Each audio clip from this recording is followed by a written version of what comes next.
தமிழகத்துல விஜய் தலைமையிலான தாவேகாவினுடைய அரசாங்கம் பொறுப்பேற்றதுக்கு அப்புறமா, விஜய் எங்கெங்கெல்லாம் எப்பப்பெல்லாம் பேசுறாரோ, அது எல்லாமே ட்ரெண்டிங்கா மாறிட்டு இருக்குது. குறிப்பா போன சட்டமன்ற கூட்டத்தொடர். அதுல விஜய் பேசினது பார்ட்டி ஃபண்ட் அப்படின்னு சொன்னது, திமுக வெளிநடப்பு பண்ணது, அதற்கப்புறம் அவர் பண்ண ஆக்ஷன் அப்படின்றது பெரிய லெவல்ல ட்ரெண்டிங் ஆனது. அதற்கு திமுகவினரும் வந்து பதிலடி கொடுத்திருந்தாங்க. சட்டசபை அப்படின்றது அரசியல் நோக்கர்கள் அண்ட் செய்தியாளர்கள் இவர்கள் மட்டும் பார்த்துட்டு இருந்த ஒரு விஷயம் அப்படின்றது மாறி, இன்னைக்கு பல இடங்கள்லயுமே வந்து ஒரு டிவி ஷோரூம்ல இருந்து பொதுமக்கள் நார்மலா பார்க்கக்கூடிய இடங்கள் வரைக்கும் எல்லா இடத்துலயும் சட்டசபையில் என்ன நடக்குது அப்படின்றத பார்த்துட்டு இருக்கிறாங்க. சட்டசபை நிகழ்வுகளை லைவாவும் கொடுத்துருக்காங்க இப்ப இருக்கக்கூடிய அரசாங்கம். அடுத்தது வரக்கூடிய 5ஆம் தேதி நிதி அறிக்கை பட்ஜெட் வந்து தாக்கல் செய்ய போறாங்க. அதற்கான முன்னெடுப்புகள் நடந்துட்டு இருக்குது. போன தடவை சட்டமன்றத்தில் நடந்த சம்பவம், அதற்கு திமுக பதிலடி கொடுக்கறதுக்கு ப்ரிப்பேர் பண்ணிட்டு இருக்கிறாங்க. அதற்கு முன்னாடி தாவேகா இந்த பட்ஜெட் சார்ந்து பல விஷயங்களை ரெடி பண்ணிட்டு இருக்கிறாங்க. ஏன்னா அவர்கள் தேர்தல் வாக்குறுதியை நிறைய விஷயங்கள் கொடுத்திருக்கிறாங்க. அதுல முக்கியமான விஷயங்கள் அப்படின்னு பார்த்தோம்னா, பெண்களுக்கு ரூ. 2,500, வேலையில்லாத இளைஞர்களுக்கு ரூ. 4,000, 6 கேஸ் சிலிண்டர் அப்படின்ற மாதிரி வாக்குறுதிகள் கொடுத்திருக்கிறாங்க. இதெல்லாம் கொடுக்கணும் அப்படின்னா நிதி வேணும். நிதி இல்லை அப்படின்றது முதல்வர் ஏற்கனவே சொல்லியிருந்தாலும், இந்த நிதியை கொண்டு வரதுக்கு என்ன மாதிரியான சோர்சஸ் இருக்குது அப்படின்னு சொல்லிட்டு இப்பவே வந்துட்டு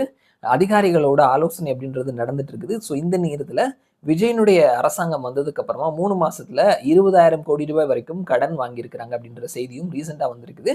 பாத்தீங்களாங்க, கடனே வாங்காதீங்க அப்படின்னு சொல்லிட்டு இருந்த விஜய் இவரே 20,000 கோடி வாங்கியிருக்கிறார் அப்படின்ற மாதிரி எதிர்க்கட்சிகள் விமர்சனம் செஞ்சுட்டு இருக்கிறாங்க. இந்த 20,000 கோடி ரூபாயில 3 மாசத்துக்கும் சேர்த்து இதுவரைக்கும் ஆண்ட அரசாங்கங்கள் வாங்கின கடனுக்கான வட்டி மட்டும் 14,000 கோடி ரூபாய்க்கு மேல கட்டியிருக்கிறாங்க அப்படின்றதை நம்ம கவனிக்கிறோம். வட்டி அப்படின்றத ஒரு பெரிய சுமையா இருக்குது. இந்த நேரத்துல இந்த பட்ஜெட் கூட்டத்தொடர் எப்படி இருக்கும், என்ன மாதிரியான நடவடிக்கைகள் இருக்கும் அப்படின்னு சொல்லி பார்த்தோம்னா, இதுவரைக்கும் வருமானம் அதிகமா வராததற்கான காரணம் என்ன அப்படின்னு சொல்லி பார்க்கும் பொழுது ஊழல்.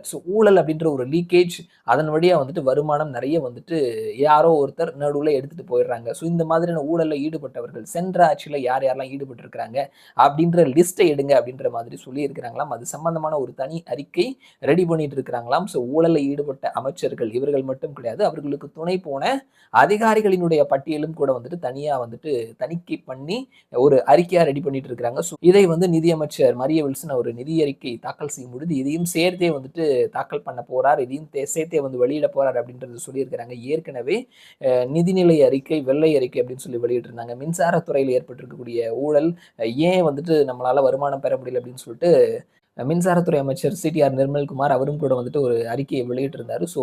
அது போக மின்சாரத்துறை அமைச்சராக இருந்த செந்தில் பாலாஜி, போக்குவரத்துறை அமைச்சர் அந்த சிவசங்கர், இவங்க மேலெல்லாம் வந்துட்டு பிரச்சனைகள் இருக்குது அப்படின்னு சொல்லி கேசஸும் போடப்பட்டிருக்குது.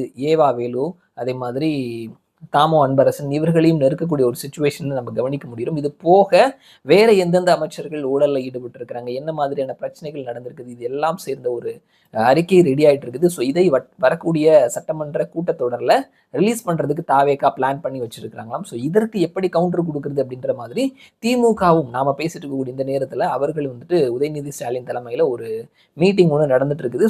யார் யார் பதில் சொல்றது, எப்படி பேசலாம், யார் யாரெல்லாம் பேசலாம் அப்படின்ற மாதிரியான ஒரு மீட்டிங் ஒன்று நடந்துட்டு இருக்குது. வரக்கூடிய 5ஆம் தேதியிலிருந்து நடக்கக்கூடிய அந்த பட்ஜெட் கூட்டத்தொடர் அப்படின்றது பரபரப்பா இருக்கும். அனௌன்ஸ்மெண்ட் என்னென்ன கொடுக்குறாங்க அப்படின்றத தாண்டி பரபரப்புக்கும் பிரேக்கிங் நியூஸஸ்க்கும் பஞ்சம் இல்லாமல் இருக்கும் அப்படின்றத நாம பார்க்கலாம்.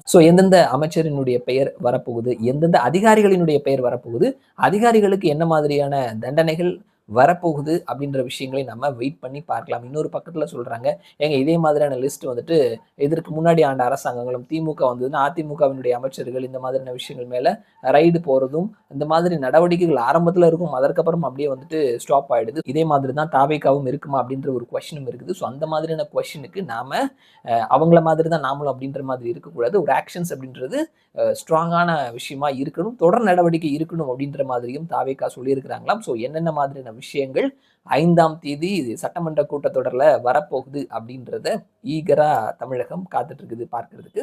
நாமளும் வெயிட் பண்ணி பார்க்கலாம். மறுபடியும் நான் உங்களை இன்னொரு வீடியோல சந்திக்கிறேன். அது வரைக்கும் நன்றி.